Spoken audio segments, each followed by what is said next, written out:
OP Jindal Global University is essentially, in some ways, a global university that is being established in India with a view to promoting excellence in teaching and research, and in some ways advancing the dream of India becoming a knowledge economy, and to take the higher education frontiers of India to another level. But more importantly, or more relevant for the current discussion which we are having, is the first school under the OP Jindal Global University, which is the Jindal Global Law School. Now, it is important for me to give you some background information that this OP Jindal Global University is established through a very generous donation by Mr. Naveen Jindal, who is a steel tycoon, but also more importantly, he is also an elected member of parliament from India. And because of his leadership and his commitment to corporate philanthropy, he has envisaged the establishment of a full-fledged multi-faculty university, with the first initiative to be the Jindal Global Law School. Now, the Jindal Global Law School, the main focus of Jindal Global Law School is to establish a law school in India which will in some ways challenge the status quo relating to law and legal reform and institutional reform by in some ways enhancing the quality of legal education and research. Now, one of the major challenges which in legal education that India is facing for the last several years has been that we've not been able to have good faculty in our institutions, and obviously the implication of this is that the kind of legal education that is imparted in India is not in some ways comparable to the kind of legal education that is imparted in the best of the law schools in many parts of the developed world. And it is our intention to create such an institution in India so that it gives an opportunity for people in India and all over the world to come and study law and many other sort of interdisciplinary subjects in this school. Now, why legal education and law reform is important is that India has huge challenges for enforcing and building a rule of law society. Well, although we are a very vibrant democracy, we are still having a wide range of challenges to enforce the law. And one of the reasons we are having this challenge, and some of us very strongly believe, is that we need to have a far more rigorous training as far as legal education is concerned, and the kind of legal education that we are imparting to our students who are going to become lawyers and who are going to participate in creating a better society is to highlight these aspects in the legal training. So what we perceive at Jindal Global Law School is that we're not in the task of training lawyers to just take up jobs in the legal sector. The role of a lawyer in a society is much bigger, and lawyers in other societies have traditionally played that role.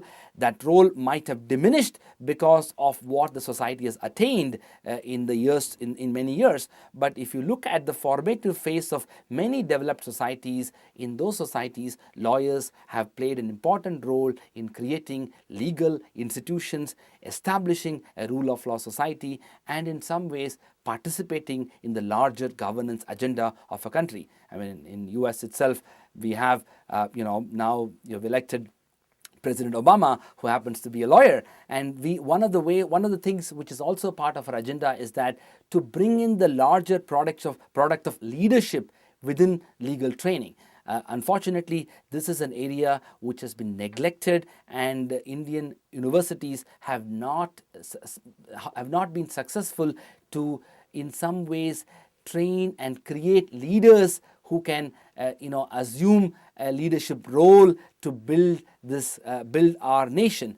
And one of the things which we hope to achieve through the Jindal Global Law School is also to examine and to develop how lawyers can play a leadership role within a society. Well, in fact, as I just said, The reason we are looking at the best of the faculty is that we believe that higher education institutions like the Jindal Global Law School and OP Jindal Global University ought to substantially commit itself to research, writing, and scholarship. If you look at the best of the universities in the world, and not just in US, whether you take Harvard or Yale or Stanford or Oxford or Cambridge or other universities, at the higher education level, the emphasis has been on scholarship, research, and writing. And of course, teaching is always an important role for any academic, but one should not undermine the role of research. And in many ways, the higher the educational level one attains, research becomes more and more important, because the academics are all the time should be called upon to bring in great ideas to solve the biggest problems of humankind. Now, with that goal, we are very conscious of the fact that the challenges to attract faculty is writ large in India. Now, it's important to give you some background information why this challenge is writ large, and it's felt. This challenge is not only felt in India. You will find similar situations prevailing in many countries, including in the US. Of course, the gravity of the challenge is much more in developing countries. Now, what has happened is that in the last 2 decades or so, the legal profession in India has increasingly become a very lucrative profession.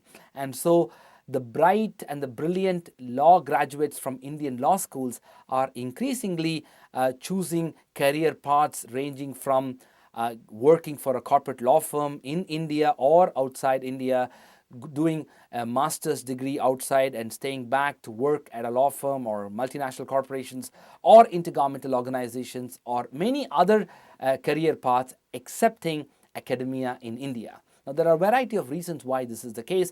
I mean, obviously, the compensation regime that prevails, that rewards our academics, is very low. We have to improve that, and we are working on it. When I say we, the country is working on it at the governmental level as well, recognizing that our teachers have to be paid more.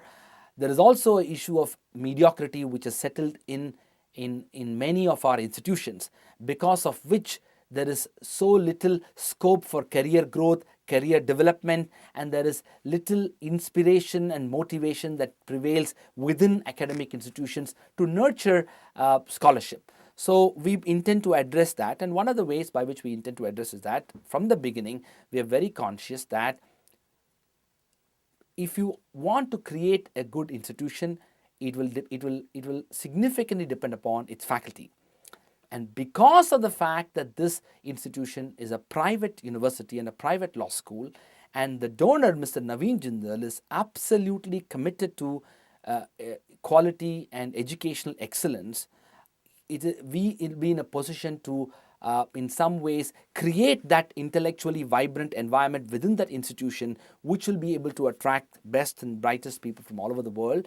We also hope to make our compensation significantly higher than what that is currently prevailing in public universities in India and probably other private universities in India. Here with a view to recognizing that whatever we pay for our faculty to come and teach at our school, the best and the brightest people could have probably made much more in private sector or in corporate law firms. We obviously are not in a situation to ever match with them, but we definitely want to recognize that the academics deserve encouragement, need that kind of an environment where they can grow, they can produce, they can create scholarship, and ultimately this scholarship has to benefit the society at large. And that's the biggest project which we are having, which is to see to what extent our research is application oriented, to what extent it can solve the problems of the society, be it in the area of corporate law, be it in the area of human rights, be it in the area of technology law, be it the area of intellectual property rights. So our school is expected to be very multidisciplinary in its approach. It also has to, its agenda is to develop a wide range of research centers which will sort of encourage research at all levels. One of the problems, again, if I may say that, is that traditionally there has been a bias in favor of pursuing research relating to public law, that is constitutional law, administrative law, and including human rights and other areas. And because of which we don't have, serious academics in Indian institutions who have any sound expertise in the field of corporate law, intellectual property law, even trade law and corporate governance and all these areas. And these are very important areas and are in some ways going to shape the future of all our societies and address many of the problems which we are facing even today. Now, if you look at the best of the law schools in the US, and again, I would like to draw the example of Harvard Law School or Yale Law School, NYU or Stanford, you will find the best of the academics in all these areas of law. So it's not the case where if you are good in human rights, you probably have to ignore corporate law. That's not the case at all. I mean, Harvard has some of the best professors in the field of human rights as it is in the field of corporate law and corporate governance. And that happens in some ways because of the commitment to excellence that the faculty and school ought to have. And that's the inspiration we have drawn from these institutions, and we intend to implement that in our institution, that is the Jindal Global Law School. Well, we are very fortunate that since the inception of this idea, almost say 2.5 years back, we've got phenomenal support from US law schools. Almost over 2 years back, I constituted an international board of advisors, which myself and a professor from Yale Law School, Peter Schuck, we co-chair it.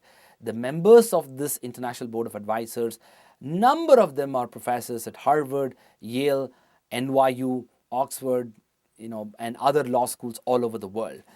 This almost started 2 years back, and in the last 2 years, our interaction with these law schools have increased significantly. That in this year alone, in my previous visit, when I had an opportunity to talk and give seminars at Yale and NYU and Harvard, this resulted in we establishing concrete forms of collaboration with Harvard Law School, NYU School of Law, Yale Law School, along with a number of other schools in the country, in the US, and of course Australia and UK and other parts of Asia as well.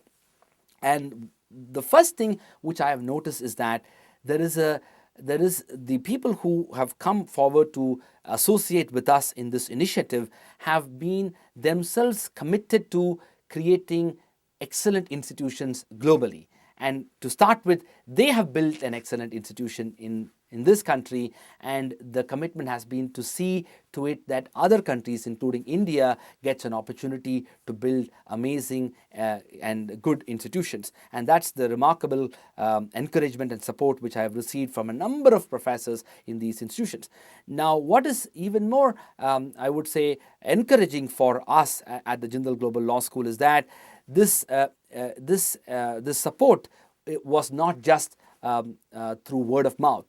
We have received formal letters of collaboration, evincing interest to collaborate with us on a wide range of areas. To give you an example, we've got letters from the Vice Dean of Harvard Law School, from the directors of several programs at Yale and Harvard and NYU, to specifically evincing interest to collaborate with us on faculty exchange, student exchange, joint teaching, joint research, curriculum development, summer programs with our students coming and spending a period of time here, and the students from here coming and spending a period of time at Yale Law, at Jindal Global Law School.